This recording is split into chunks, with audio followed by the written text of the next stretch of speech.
Hey everybody, Richie here. That was a quick look a couple of weeks back actually at my unboxing of this camera, the Sony ZV-1.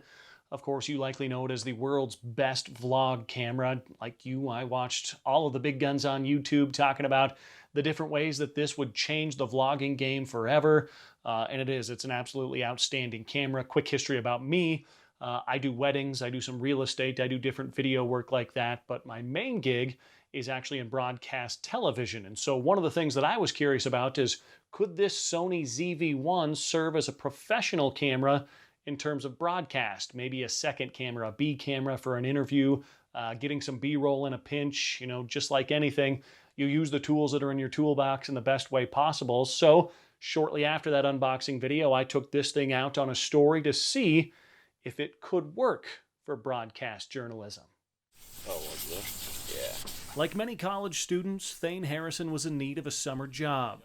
While friends and classmates landed jobs for local businesses, Harrison went a different route. He created his own. I've been working for my dad at his car lot my whole life, detailing and cleaning and selling cars. So I knew how to restore headlights, and it kind of just cropped up in the head that I should turn that into a little bit of a business and start doing some volume on that and make a few bucks this summer.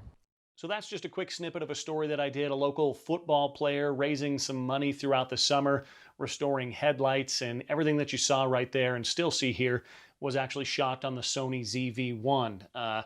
Handheld, I did use some of the stabilizing in here. I took it off as well to see and try to use the warp stabilizer in Premiere to compare. You couldn't tell much of a difference. I thought handheld with the stabilization on it did a really good job. For the interview, we actually just hooked up the Rode Wireless Go, plugged it straight into the Sony ZV-1, gave him the other half, and the only downside to that is the ZV-1 does not have audio monitoring on it through headphones. If you did have a wireless set where you could just plug your headphones straight in, then you would be able to monitor that audio, but on the ZV-1 there is no audio monitoring with that plugged in, but as long as you kind of have your gear figured out ahead of time, it could work in a pinch. You could also, of course, record the audio separately and then just sync it up in post when you're editing. But for the most part, I thought that the camera did really well. The screen, the brightness of the screen, throwing me off on the exposure a little bit. Wish I would have played around with it a little bit more before that interview and shoot took place. But for the most part, I thought it turned out pretty decent. That was just straight auto, didn't do any color grading, anything like that.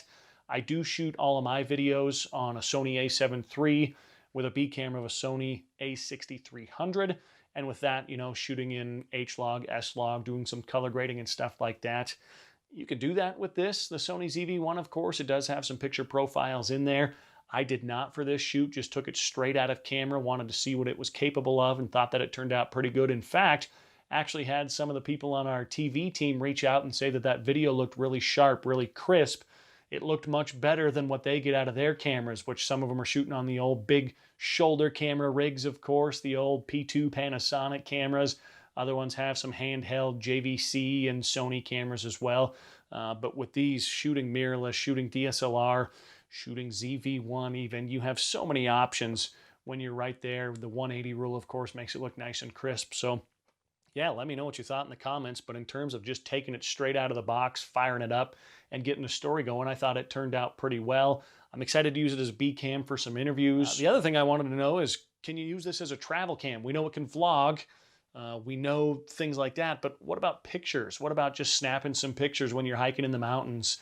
So I did set out to try and find a few of those. I actually shot a wedding over the weekend with my other gear, but I brought this along, literally fit right in my shirt pocket, and just took it out and snapped a couple of photos of the wedding party, the bride and groom.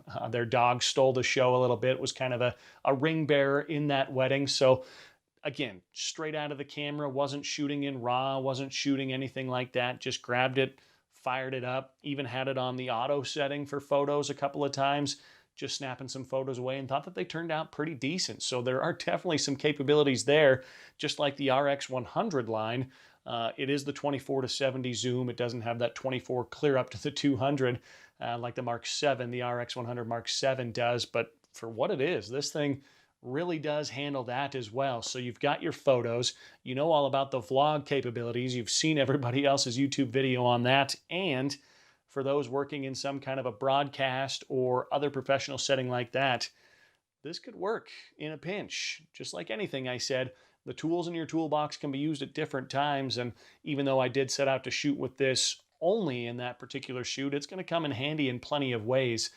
So looking forward to some more videos in the future talking about different ways to use this in a professional setting. And hopefully you guys can find some ways to use it like that as well. I do want to mention before I go, this video is sponsored by FyrFly. FyrFly, of course, $199 a year for a membership, commercial or promotional licenses to music all across the board. You can find things from wedding, commercials, you can find everything from your travel vlogs in there as well. But the nice thing about FyrFly, it's also a video hosting platform. That's right, you can go ahead and upload your videos right there on FyrFly, send them out to the bride and groom, send them out to your clients. They can watch it if they like what they see. The download button is right there. You can password protect it. You can make them private. So not only are you getting your music licensing right there, but you also have an opportunity to get a video hosting site in there as well. And thanks to the folks at FyrFly, we're helping offer $50 off that membership. Again, $199 for an annual membership. That gets you access to the music and the video hosting. But if you use the code RM50, that code will get you $50 off right now. So once again, FyrFly.com, RM50 is the code. Get $50 off your access today. So that'll do it for this video. Going to go out and have some more fun with the Sony ZV-1, a little bit of travel stuff going on this summer. We'll see you again soon.